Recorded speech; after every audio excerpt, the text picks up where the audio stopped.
What's going on, guys? Good evening. Sorry I didn't get on here this morning and put out any videos on updates. What's been going on the last 24 to 48 hours is pretty shocking.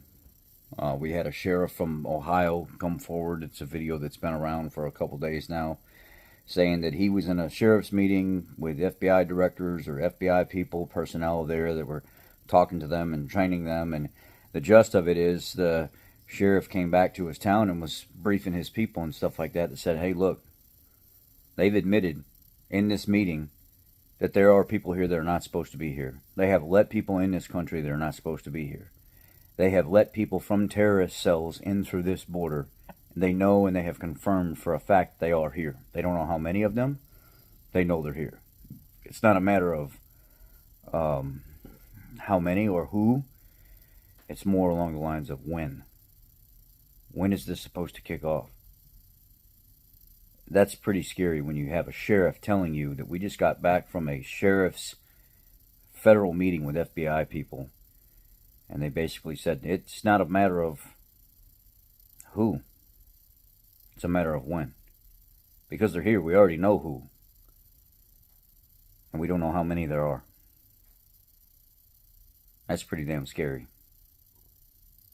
That's probably the scariest thing out of this whole entire thing that I've said from a professional personnel that's supposed to be looking after our safety to come back and say something like that on national television, and it's spread all over the place.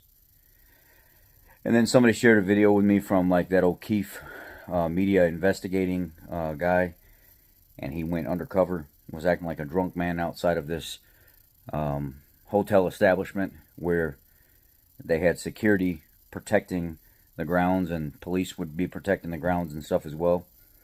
And they got a man to wear a camera that is a migrant to go inside and actually video what was going on. And one of the migrants that was in the building, as he's talking to him and asking him questions and stuff in Spanish about how, you know, they were saying people with these face tattoos and gang tattoos and stuff, and were coming across the border and are here all over the place. And the guy says, yeah, luckily there are not too many of them here where we're staying right now in this building with all these other migrants, that this Catholic Charities organization is funding all of this. But he was saying, yeah, I've seen many of them en route here to the United States, and you can tell they were gang members. You can tell they were cartel members making it into the United States. They had the markings on their face, their neck, and everything else. So while this guy was asking him these questions and stuff like that, he didn't realize he was being recorded. They were also talking about all the people that are stacked up inside this building that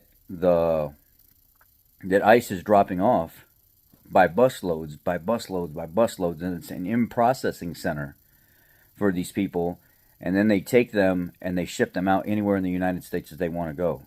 They try to make sure they get to loved ones and stuff, or they should be already going towards loved ones if that's the case. But if they end up there, they don't have loved ones, or they need some kind of assistance or sponsorship.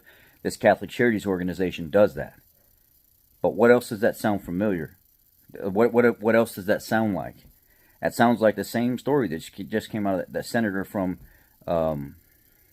Georgia. Just recently released the video footage of him and his PR crew, not his PR crew, but his film crew, that went to the airport based off of an anonymous tip, a whistleblower, that said, hey, there's this organization here called Team Liberty they're in processing these migrants and stuff right here at the airport. There's a hidden room that nobody knows about, and there's a military guy sitting outside the room, says U.S. Army on it, and he's guarding this room, and they're processing these people in. ICE is bringing them in Monday and Tuesday night when there's like low traffic, funneling them right into this room. They're processing them in and then giving them plane tickets to anywhere they want to go in the United States. This is such a disgusting thing to even think about. The one guy in the video, the O'Keefe investigating thing, he says, yeah, I actually got caught twice trying to get in and sent back. And the second time I got sent back, I was stopped by the federales in the middle of Mexico, and they actually turned me back and told me to keep going to the United States. And that was the same time that the meeting happened between Biden and the president of Mexico.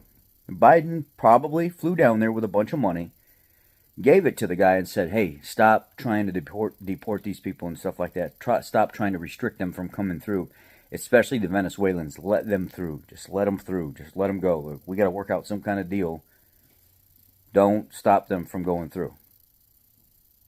And it was around that same time that this man was said, no, you can go back to the border, after he'd been caught twice and sent back.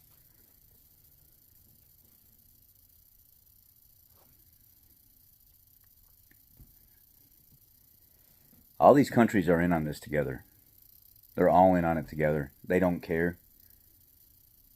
It's already so far gone, we don't even know what's going to happen. We just have to be prepared for what's going to happen. And they're going to try to throw an election. They're going to try to do exactly what New York is doing with people that have work permits, that are paying taxes, that are working jobs and stuff like that, deserve the right to vote as well. They're trying to pass all that stuff, and then what's going to end up happening, just like every time it happens with Chicago, California, or New York, other states start following suit to try to do the same thing with their people.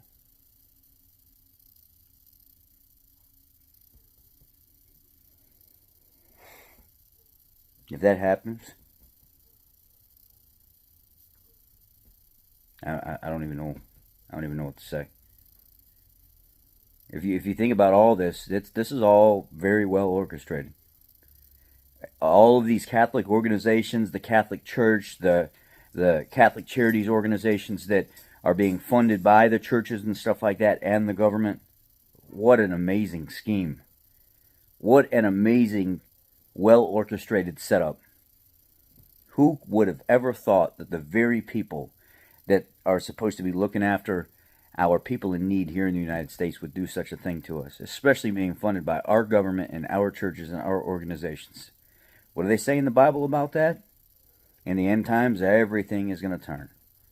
Your churches won't look like churches, the good people won't look like good people, and it's going to be very evil and very dark. Something to that extent, my own words, whatever. I'm not a Bible thumper like I believe in, don't get me wrong, and I might look up a scripture or something from time to time to make myself feel better, make myself feel like I'm closer to God. I'm a sinner. I should do better than what I'm doing, but I'm just saying that the Bible talks about all of this. The Bible lays out all of the stuff that's going on right now and talks about these false prophets and these people that are supposed to represent us and stuff that actually turn their back on us and do the wrong thing. Is it time to turn to the Bible? Is it time for some of you to start reading and start getting in it, to start figuring out exactly what's being said? Do you need any more proof? I don't know. But what I do know is I can keep reporting on this and keep bringing it to you guys so you guys can help me brainstorm and we can keep getting this information out there. And if we can turn as many people as possible away from being Democratic voters, we might just have a chance. But that means everybody has to turn away from being Democratic voters. It's all very clear. The whole scheme that's going on now. And all these people out here that talk about the Republicans not signing the latest bill that the Biden administration wanted, they've been going back and forth on this thing forever. I had a Democrat tell me not too long ago, well, because Trump opened his mouth, the Republicans didn't sign the bill, we could have had a more secure border right now. What? The reason it wasn't signed is because you guys are trying to tuck money and stuff in there for Ukraine. And they said, we're not okay with you sending billions of dollars over to Ukraine, but you're not willing to secure the border. We want the border secure first. You guys wouldn't agree to that. So they're not going to sign off on something like that. And you're still doing the same stuff.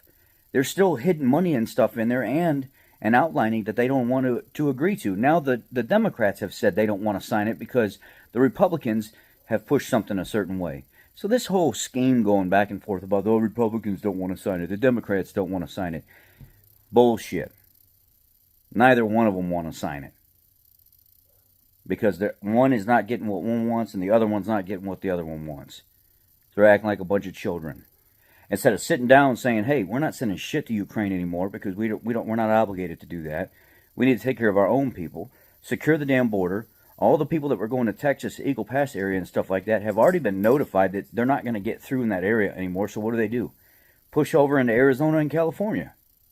They just reroute themselves. Yeah, it might take an extra couple days, but they've been walking for days and days and days risking their life. You think a couple days is anything to them? Hell no.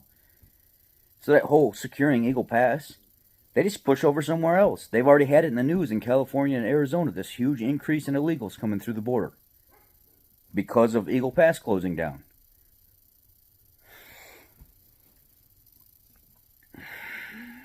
There's a lot more to this than what we're seeing, but I think the majority of us have it figured out. We're not going to stop this from happening right now. This is going to continue happening for probably the majority of the year until the election happens. And it's going to get ugly. And I think most of you need to just strap in.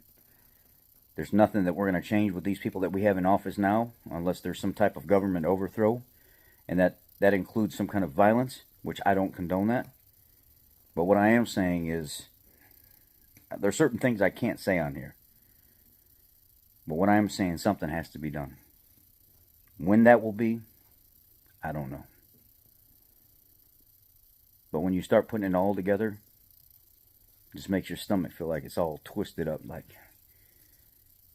you just can't believe what you're actually realizing. And it's not that I'm just realizing it, like some of these yahoos in a comment will say, "Oh, you're just realizing that now?" Or, "What are you doing by talking about it?" You're not doing anything by talking about it. Well, what are you doing by sitting there as a commenter behind the screen, not putting your face out there, getting your voice out, and trying to help spread the message and get people involved in what's going on? You know how many people I've reached out to or have touched since I've started making these videos that they don't hear this in their local small town in Kentucky or Tennessee or out in Georgia or in California. They don't know what the hell's going on here because they don't cover that stuff. They don't talk about it. But I do. Stop. She's coming home. Relax. Puppy. Missing mom. So I'm doing what I got to do, and I'm getting the message out there. Some of y'all need to stay in your lane and do what you need to do. Do your part. Prep your family, prep your house, and get your stuff together. I know I'm doing mine. That's all I got for y'all right now. Be blessed. Have a great night. Look for links down in the comment section. Take care. I love you.